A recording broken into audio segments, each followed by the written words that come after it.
Hello, guys, and welcome back to the 2018 Pärnu Open Back Nine. We got Bird Shoes commentary once again. To my right is Will Schusterick. Are you ready to see the back nine, Will? All right, let's see what happens. I'm so excited. Where are we at? Eagle, tell us where we are. We're in Pärnu, Estonia. And hole number 10. Pärnu, Estonia, hole number 10.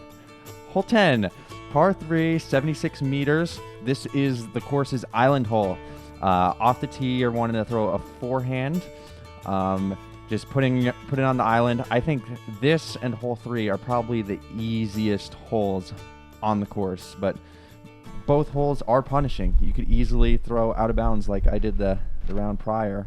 Yeah, and pretty standard wind on this hole. It wasn't swirling at all. It just moved left to right, which played an advantage on the sidearm. I think you're going to see just about every single person in the tournament throw a sidearm on this hole unless they're left-handed. Once again, I'm throwing A3, 400 plastic A3, a little bit of a sidearm. It's almost like a 70% power, 60-70% power. Keep it high, let it fade pretty far right. And the sand makes it to where the disc doesn't skip too either, so it's always good. I'm actually throwing a super beat up Glow MD3 on this shot, and I went a lot wider than everyone else does because I was scared of a tree. The tree that's right there, I hit it the round before, so I wanted to do everything that I could to avoid it. Yeah, and you hit the concrete curb too, and it skipped just a little bit. Only gave you like another 5 feet or so, but once again, this is a hole that you just got to birdie. Absolutely. Leo going with the sidearm too as well. I think he's getting CTP, splashing a little bit of sand up on the basket. Mikael's got a little bit of work left to do. You can see the wind. The wind does come into play. Maybe a little bit less on the back nine, except for like a couple holes, because you have a lot of those really big, tall, skinny trees that eat up a lot of the wind. Mikael making a really good putt there. You're looking at a 20-footer, maybe 22 feet. Yeah, right in that ballpark. A little wind, just outside the zone where you have to think about it. Ronald too as well with the sidearm, and Nice. popping it in there. I think we're all going to be taking birdie on this hole. Star birdie. Nice. That's how to do it. Doing what we're supposed to. Makes things a lot more fun whenever you do stuff like that. 5 players, 5 under.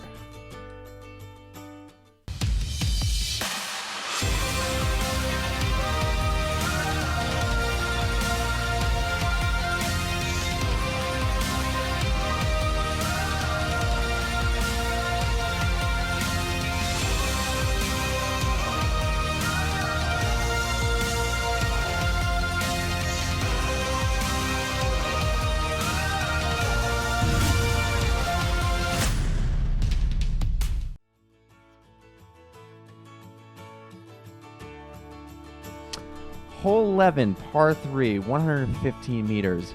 This hole is a little bit tricky. The ideal shot is you're throwing something that you can control and put a little bit of hyzer on it, get to flip to slightly flat, and then fade left.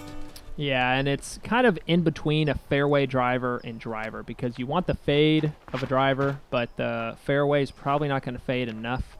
You almost have to release on a hyzer, or otherwise you hit that big fat tree right there. That's right off the tee. So kind of want to pure the shot if you can on slight hyzer, fade in, probably skip. There's not a whole lot of skip out here because of the sand, but typically a driver off the tee. I'm throwing a 400 D1 off the tee here. That's nice and clean. I mean, with the driver, it's just pretty much hitting that line and smoothing it through the gap, and you're pretty much going to be inside the circle almost every time. Right now, it's kind of what we were saying, like in between a fairway driver and a distance driver. I threw a first run PED where it kind of falls right in between those two. And Yeah, and if you hit the gap with the slight hyzer, I didn't see many people go too far straight. And the only way that you kind of end up going too far straight is if you get the disc flat and flies a little bit too far. Like you can see right there, stays on hyzer the whole time, fades towards the basket, and I think he ended up in bullseye or almost CTP. Same thing with Leo here, slight hyzer out of his hand, a little bit high, which actually works out because it fades a little bit longer. And I think him as well is also looking inside the circle putt. Fairly easy upshot right there. Oh, a little for kiss Ronald, from the get tree. a little bit of a kiss off the tree. Like you're saying, this is like in that range of like 2 more feet, and you think about it for another 2 more seconds, but only about a 20-foot putt or so. Nice putt from Will. They had a really big gallery for B tier in Estonia. They love their disc golf out there. It's amazing. For those of you who don't know, Estonia is just it's a really blossoming country in disc golf. They're so into it. Just seeing that support from the fans out there is just really reassuring. And for it being so young, there's only good things to come. Yeah, and this property is like a training ground, I think, for skiers, like we were talking about earlier. And it's kind of one of those places in the U.S. you're always dreaming about a disc golf course on this type of property.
All right, hole 12, par 4, 168 meters. This is definitely the hardest hole on the course. The first shot is very demanding. As you see right there, on that tree there's a sign. That's a mando, and it's a mandatory right of the basket, and then you have to take pretty much a 90-degree turn left. Might be more than 90 degrees. Yeah, it's pretty intense. And if you throw the perfect shot, by no means are you guaranteed to even get up and down for your birdie. So off the tee, you're really just kind of pushing to ideally get past that first mando. But yeah, and you have to end up on the right-hand side. Like I'm throwing a PA4 off the tee here. I got very fortunate. I somehow squeaked through the trees. But I'm still in a horrible position to even try to get towards the basket. Yeah, off the tee, I'm throwing a C-line CD2. I want it to ride straight and then end a little bit right, just so it opens up the gap a little bit more, so you're able to maybe force a forehand or a backhand down there. Yeah, that's the ideal landing position. Between the mando and the street, like the people where they're standing right there, it's only about 40 feet, and you can see right there, he almost has a perfect shot, but misses the mando at the last second. So he's going to have to go to the drop zone. Leo here, he's throwing a mid-range, mid-range that kind of turned over on him earlier, but he's going uphill, so the disc has a lot more time to fade out, and that's a perfect shot. That's a where you perfect wanna shot. land. Yeah. Ronald. I didn't see where that I didn't even see went. where it went either. People are clapping, so. Oh yeah, yeah, that's actually not a bad spot to be. He's on the right-hand side. He throws forehand, so he's going to try to flip it over here, but that's not out of bounds. That's just the mando line right there. So they usually call this a par 5 in casual play. Is what? Okay, I can see it. Because you're just not getting to the basket unless you get around the mando. Be a soft par 5, but Yeah. definitely see it. Mikael here is going sidearm mid-range, trying to get down the hill. As you can see the basket, there's that one tiny gap that you kind of want to get through, but once you hit the gap, it just floats towards the basket. Yeah, that drop zone shot's definitely not easy, so definitely demands a good shot to get your par. Yeah, it's one of those weird angles where you could throw, like you're throwing slight hyzer, straight putter, or is that a putter? Yeah, that was a D-line P3X, and I just snuck inside the circle on that one. Yeah, and I had no clue what to do here. It was like I could throw what I call a shank sidearm out of your hand, and if I did throw it perfectly, it might flex going down the hill. I thought about going forehand roller. It's really just a super tight and then let the disc kind of fade, but I got farther probably than what I deserved to get to, but that's probably 60, 70 feet. Yeah, those shots are always kind of hard because you kind of have to decide how much you're going to bite off, because is it really worth putting a lot of extra energy, or maybe smoothing something a little bit more understable just to make sure that you're in the fairway? Yeah. Ooh, wow, that was close. Yeah, and I'm looking at about a 60-footer right here. Once again, just a pretty long jump putt. Just a hope and a prayer. If it goes in, it's a little lucky. Right. Come on. Yeah, you have that uphill slope. Just kind of put it up there. But you'll still have a par there, so that's good. Yeah, Leo on his second shot right here, looking at birdie with a little bit of a downhill putt. That's a great birdie right there. One of the few ones that I saw throughout the entire week. And you're inside the circle to 25 feet or so? Just about, yeah. Another great birdie. I was super pumped to get that one. And for sure the hardest hole on the course. If you look at the scores and with the Mando and the demanding angle that you just have to be out, otherwise you're not getting to the basket. It might be the hardest hole on the course. I think maybe hole one maybe played a little bit more over par than this hole. That's true. There's a lot of out of bounds there. But hole one's really as hard as you make it for yourself. Exactly. And that's a pretty standard hole that you're going to look at, 4-5, 3-4, 3. On a hole like that is still not bad. Oh, not at all. Even getting 2 birdies on there. My cards prior to that hole weren't even getting birdies. So hole 13, par 3, 82 meters. Here's another shorty on this course. It's basically a slight flip-up putter or a mid-range. Kind of flip to flat, maybe ride a little bit right. I'm throwing a beat-up Glow MD3 right here. Just making sure I concentrate on my form, being methodical and smoothing it through the gap. Yeah, there's just a baby amount of wind on this hole, nothing to really make a big difference. You throw it just over the bush, goes a little bit downhill, a little bit uphill towards the basket, and it's just like you said, you just want to be nice and smooth and get your disc just to fade to the right a little bit. As you can see, Leo, his disc didn't fade as much as he was looking for. I'm throwing a PA4 right here, just slight hyzer release, then wanting it just to turn over a little bit, and I think I end up 15 feet away from the basket or so. Yeah, that's pretty much all you need right there. And this is the one hole that does not have a DiscGolfPark basket. Reason being, you'll see in a sec, it's an elevated basket, so they weren't able to get a DiscGolfPark basket elevated for the event. But that's all good in my book. Yeah, this was a pretty. I'm not a huge fan of elevated baskets with only one pole that makes it elevated. But this, since you have actually a back slope behind the basket, I don't mind it. I like the tiered basket if they're ever doing some type of elevation for the pin. Absolutely. This was also a really hard hole to commit running at a long putt because, as you can see, Leo right here, he kind of throws it up there, but he plays a little bit kind of soft because the trees are so close to the basket. Last thing you want to do is have a straddle uphill putt at this elevated pin. And once again, I'm 15 feet, but 15 feet elevated pin. I just want to take my time and follow through. Leo cleaning up his 3. Almost bullseye right there. Almost. A few centimeters outside. You got to raise that. Dang, going metric. Yeah, I got to do it, man. Metric for the metrics. When I'm in Europe, I go metric. Right, hole 13, one of the easier holes on the course. 2-2, 3-3, 2 right there. Leo missing a little bit longer putt, and Ronald also as well.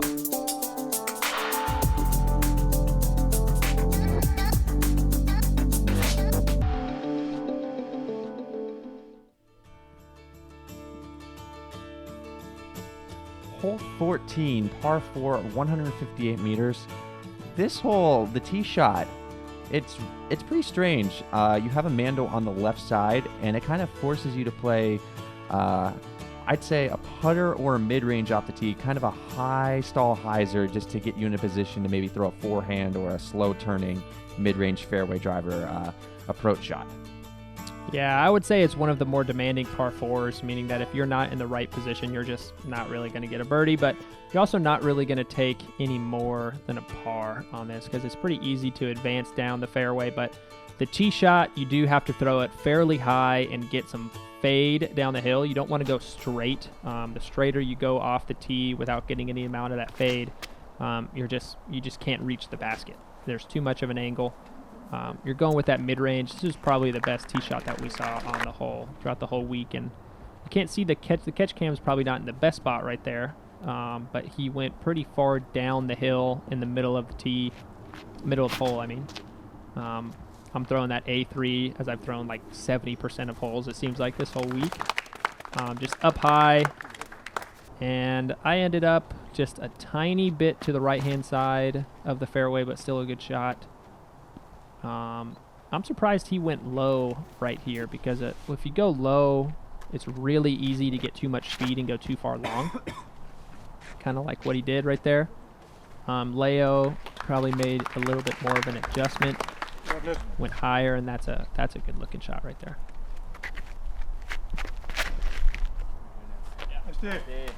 And rare backhand for Ronald, but this was actually one of his best backhand shots, I think. Yeah, he put that in a really good position.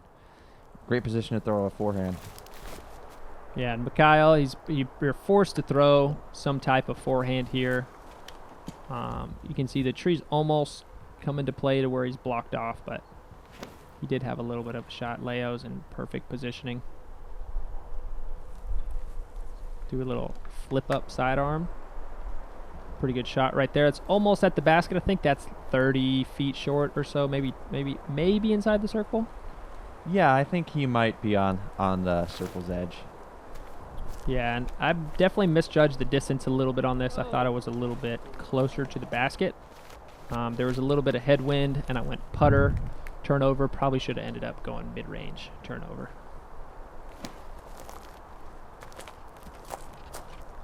So you can see where Ronald's at. That's an ideal position to be on the tight left of the fairway, tight left of the fairway, so you can see the basket the whole way. I actually landed on the path, giving myself a nice little tee pad to throw from. Yeah, that was definitely an amazing drive to get up and high with that mid-range and fade left. There's a lot of players who always look for a hard right to left shot, and sometimes a really overstable disc isn't the way to go. Sometimes it's the less overstable mid-range or putter, just up high, keep the disc in the air, and get some more glide. And that's the type of shot that you threw right there. Once again, looking at that like 50, 60 foot jump putt. There's a lot more wind than you can tell in the video. Yeah. I mean, when there's just a little bit of wind too, I'd rather have a sustained maybe like 5 to 10 mile per hour wind. Yeah. Opposed to maybe like a 2 to 3, because it kind of it throws you off a little bit. Yeah, really good catch right there on the left-hand side. A great birdie to pick up.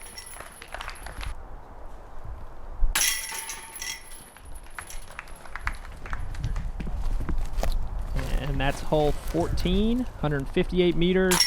Once again, one of the more demanding par 4s on the course. Not many bogeys, and Eagle with a fantastic birdie.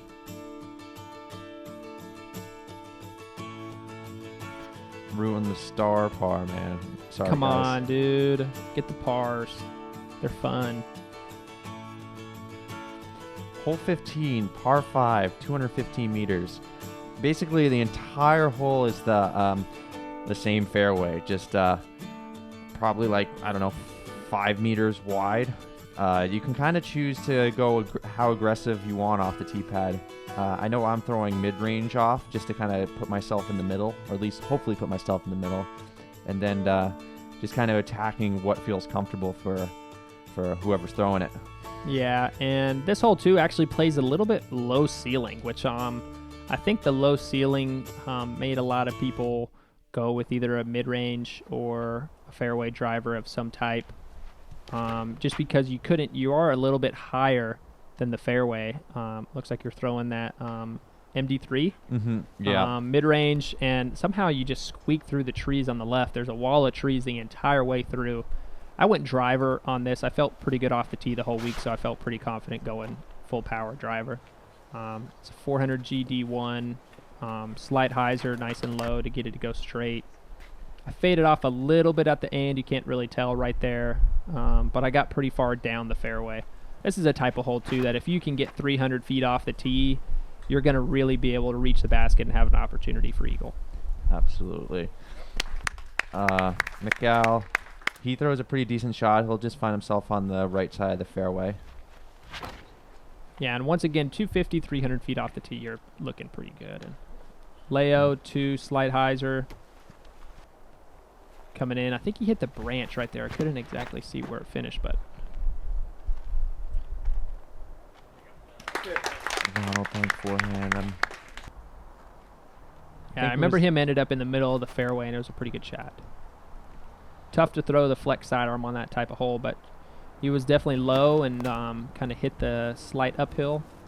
So it's a good spot to be. So you'll say Leo, he's on the left side of the fairway, so pretty much the only shot from over there is just kind of forcing over some sort of forehand play back down the fairway. Yeah. If you got nothing in front of you, you got to start looking above you. Yeah, I'm taking a really overstable PD2 and just kind of forcing it over, trying to bite off as much distance as possible. And I actually bite off a pretty good amount of distance, and I'll have a look to get up and down for a birdie. Yeah, Ronald once again going sidearm. There is an open gap on the left-hand side of the fairway here to flex back in. I kind of think that's what he's looking to go for. I think he did hit a tree, but he's going to have something to get up and down. As you can see right there, Mikael is also looking to get that same shot. I'm hoping to try to line up to go for the basket to get an eagle. I had a little bit of a tight window right off the tee, right off my second shot. You can see the little skinny tree right there. I pretty much have to keep it spike hyzer the whole time out of my hand. I think I'm going D1, but I pulled it a little bit too much. Not great footing, no follow through, anything like that, but I definitely got fortunate, went through some trees, and I ended up left-hand side. Yeah, those shots where you're kind of confined and claustrophobic, where you just are focusing on the snap, those ones are a bit difficult at times. Yeah, they either go one way or the other. Exactly. Looks like Leo is throwing his MD2 on a forehand there, and he gets a good amount up there. Yeah, this was a great positioning off that sidearm that you threw. Had just a fairly easy turnover towards the basket. You played that nice stall shot. You're looking, I think, inside the circle, putting for birdie. Ronald, too, as well. He's, 500 feet up the tee, only 200 feet away from the basket. Here's that patented 60-footer once again. Looking at it. Left it just short this time. Kind of comical whenever you have 5 or 6 60-footers and you go every which way around the basket. A good putt from Ronald right there for birdie. Leo, too, as well. Nice. Yeah, he was kind of back and forth across the fairway, but it's a type of hole that as long as you pick up 200 or 300 feet each throw, you're going to get up there for your birdie. All good putts from everybody. Eagle as well. All fours, not bad. Nice. Star birdie. I like it. One of the harder holes on the course, just because there's a lot of danger off the tee pad. Not really any out of bounds.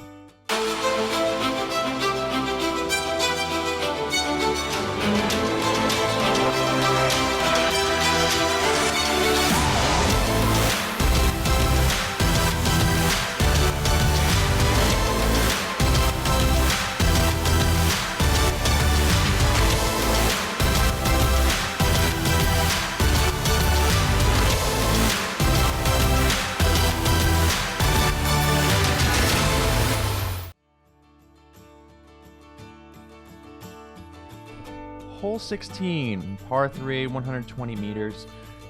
This hole gave me some issues this weekend. Basically, you want to throw maybe a fairway driver or driver, something with a slight flip, and maybe kind of just aim to get inside the circle to get a putt. But by no means is it easy. It's a very demanding tee shot because you do have to hit a first initial gap. Yeah, I didn't really see any shots on this hole get up towards the basket. I think the closest I saw was 50 or 60 feet, and I think me and you were both there the other day, and we just kind of laid up. Yeah, right here, I threw a CD2, and I hit that one tree and kicked straight left. It'll leave me quite a difficult upshot. Yeah, I thought about hitting the gap a little bit too much on this one. I'm moving way too slow, and I followed you up right into that tree. Yeah, we're literally right next to each other. This hole is one of the most demanding par 3s if you're looking to get a birdie on it. There's some out of bounds on the right. Nothing to really worry about that much. I don't think I saw anybody go out of there to the right. It's one of those holes that for some reason you need to keep it straight, but you always end up to the left. And it's on kind of a strange uphill berm, ski slope type thing. So if you're not on that hill and you're on the side, you're looking at a borderline impossible putt. Ronald going for the force over forehand, which I actually thought about playing, just because you could force it over and then kind of get it to end a little bit straighter. Ronald have a lengthy upshot. Yeah, he had a really long second shot, but once again, there's that out of bounds on the right you don't want to mess with. I was in a really awkward position. I had no idea what to do here. I went backhand, I went forehand. I was thinking the whole time I just wanted to get inside the circle, and I turned it too much, and that's a very good explanation of impossible putt because I'm straight up towards the basket. So this was a great shot. I see an opportunity here. I'm kind of chewing away at Will's lead. I knew I needed to get up inside the circle to give myself a chance moving forward. Yeah, the tee shot is really demanding on this if you even expect to get a par because the upshot becomes so tough. And there's just no chance on the planet that you're going to run this putt. There's OB like 15 feet away from the basket, and it's a straight downhill drop.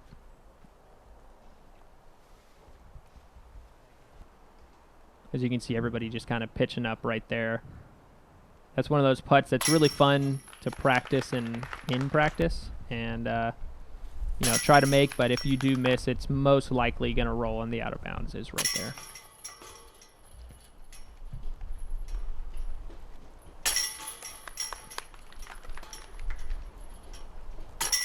Yep, par is not a bad score on that hole. So hole 16, moving on to hole 17. I'm now down by one stroke, so I'm trying to get something going on this.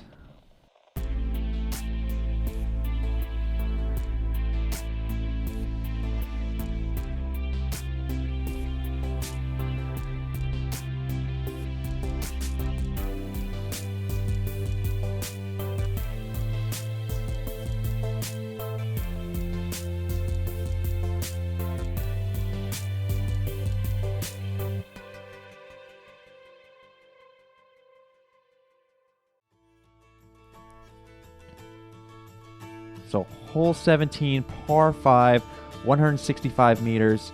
Par 4. Oh, par 5. Oh, oops. Par 4. It's just you kind of want to throw either a fairway driver or a distance driver. All you're really thinking about is smoothing it down the fairway and getting an open look. With a really ambitious shot, you could potentially get yourself an eagle look. So that idea is definitely there, but most of the time you're just thinking about getting your birdie on this one. Yeah, I like this one. This is a fairly easy par 4, like you're saying. Once you hit the gap and it fades left, it's not a difficult approach. You're within 200 feet of the basket, so it's just all about hitting the angle on the hitting the fairway on the slight hyzer angle. I thought you were going to be all the way down there for a look at birdie. I was hoping to see the catch cam to see if you hit a tree at the last second or not. Yeah, I threw a C-line CD2 and put a hyzer on it. I think it just flipped a little bit too fast, but I'll be down there. Yeah, I think the main thing you don't want to do here is go early left. Pretty tough to get to the basket. You can see all those little skinny trees right there. Leo playing a fairway driver of sorts, and it looks like he hits right side and kicks over to the left. What are you throwing here? Yep, I'm throwing a 400 GD2. Once again, just trying to hit the gap. Pulled it too much. There's out of bounds on the left over there, and I ended up about 15 feet short of that, but I'm not really too far off the tee. I think that he just went mid-range sidearm off the tee to just get in position. This is one of the most important shots of the tournament right here. I have to get down to the basket to at least have a look, somehow birding, because Eagle has a pretty much a gimme birdie at this point.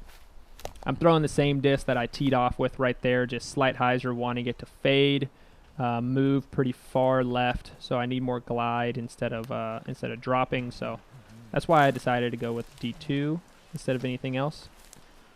Looks like Ronald's having a little trouble right here. Kind of has to find that.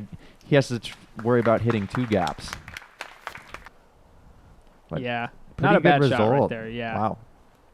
It's always tough when you're going for the tomahawk and you hit something right behind you.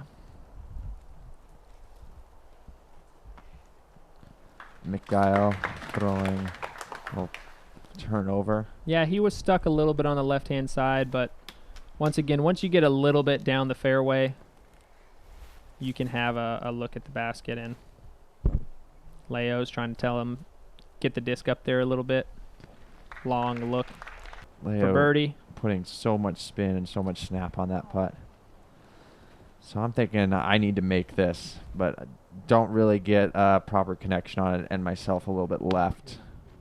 Yeah, and there's a little bit of wind down here too. You can kind of see the banner in the background move a little bit, but once again, it's hard to tell from the video how much little bit of breeze, like the annoyance wind. And this is for sure the most important putt throughout the tournament. Making it keeps me up by 1 going into the last hole with Eagle with a guaranteed tap-in birdie in front of me. Clutch right there. Yeah, it definitely felt good to finally make one outside the circle on this one. Yeah, that was big time right there, because hole 18, there's nothing really too crazy on the final hole, so being tied definitely wouldn't be a comfortable feeling.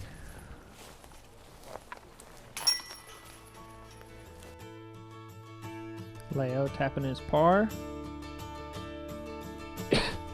Eagle and I taking the birdies. A little bit of trouble for the other guys, but birdie par type golf.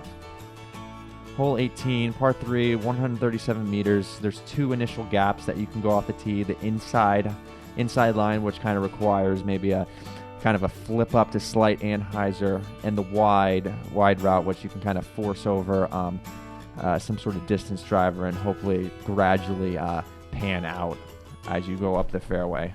Yeah, and I had troubles with this hole the entire week. I didn't practice throw the last 6 holes of the course during practice, just because it started raining and the weather wasn't fantastic. So I didn't know whether to go big anhyzer or down the middle. So I'm really trying to give this everything I got, so because I'm down 1 right now. And out of my hand, I liked it, but it just faded out a little bit too fast, and it's going to be on the left side of the fairway. Yeah, and I'm going H3 V2 here. I hit one of the many gaps that are right at the front of the tee right there. Just a little bit of a turn. I just wanted to get past that light pole and be in the middle of the fairway, just to take an easy par. This one looked almost like it was going to get there, and then it just faded out. But that uphill right towards the basket really takes away a lot.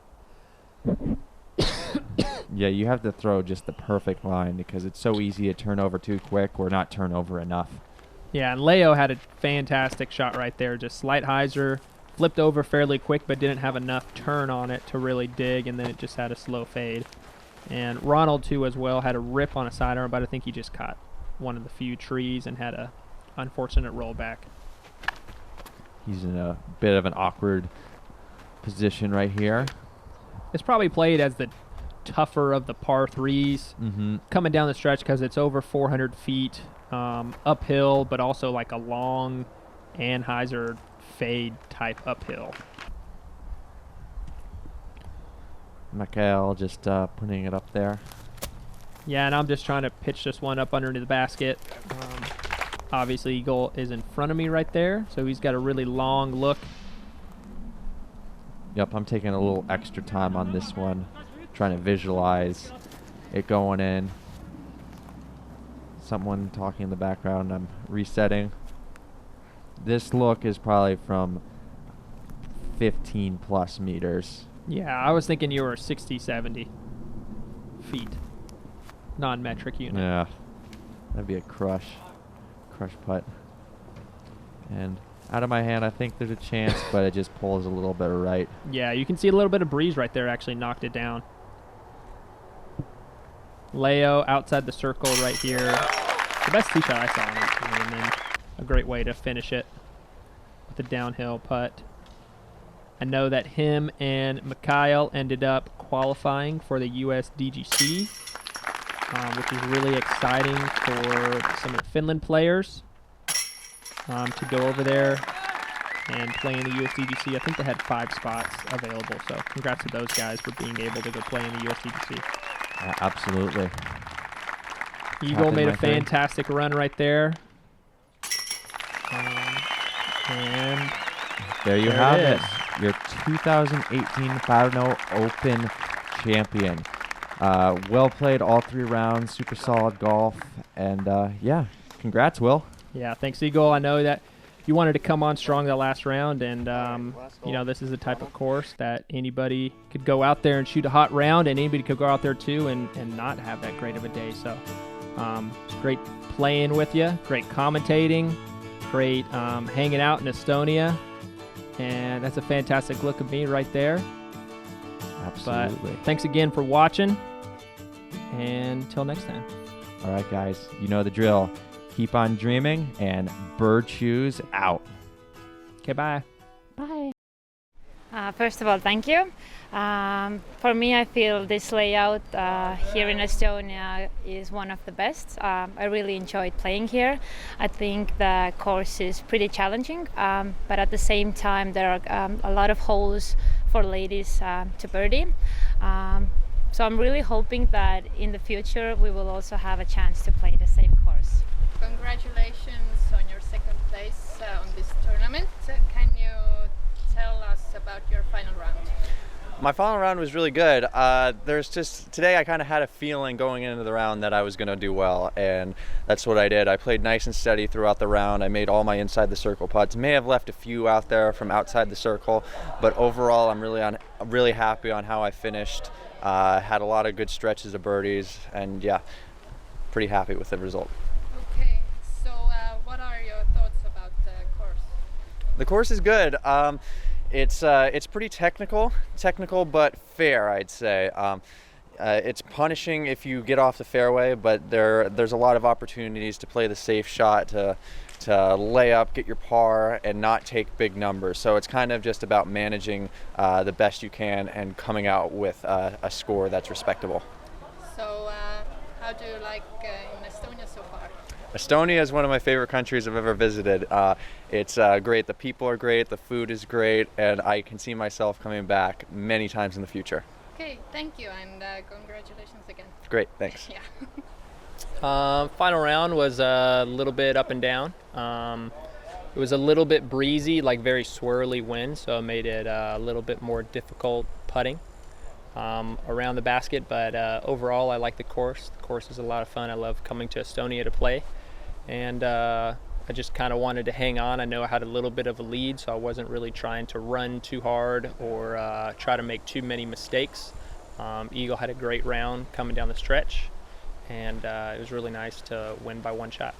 Okay, so what do you think about this layout?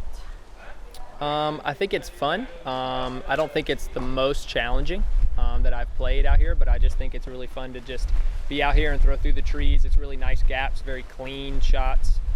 The basket placements are really nice. They're not, a couple of them on top of the hills, so it makes putting really difficult. Ups and down hills, the elevation really does change disc golf a lot, so I like elevated baskets and tee placement, so it was a lot of fun. The woods are really nice out here. There's a lot of blueberries to be picked, and a little bit of breeze adds a level of difficulty. And then besides that, it was just kind of nice to play the course. Okay, so thank you, and congratulations again. Thanks.